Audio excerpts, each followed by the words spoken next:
60 வேலையாட்கள் ஒரு பருத்தி நூல் உருண்டையை நூற்க 7 நாட்கள் தேவைப்படுகிறது. 42 வேலையாட்கள் அதே வேலையை செய்து முடிக்க எத்தனை நாட்கள் ஆகும் அப்படின்னு கேட்குறாங்க. ஆட்கள் நாட்கள் எழுதிக்கலாம். முதல்ல 60 வேலையாட்கள். அப்போ 60 வேலையாட்கள் ஒரு பருத்தி நூல் உருண்டையை நூற்க எத்தனை நாள் எடுத்துக்கிறாங்க?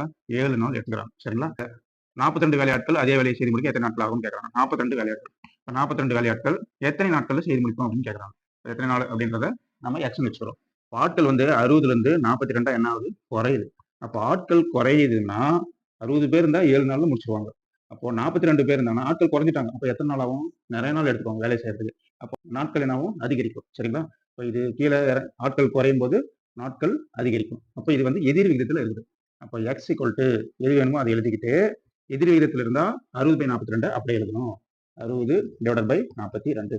நேர் விகிதமாக தான் என்ன பண்ணணும்? 42/60 எழுதணும். சரி, இது எதிர் விகிதம்ன்றதுனால 60/42 எழுதிடும். இன்ட்டு இந்த 7 மீதி இருக்கிற 7 அப்படியே எழுதிடும். 7 7 6 42. 60ஐயும் 6ஐயும் கேன்சல் பண்ணுங்க. 1 6 6 இங்கே என்ன வரும்? 1 6 6 மேலே 0. அப்போ எக்ஸ் ஈக்குவல் என்னது? 10.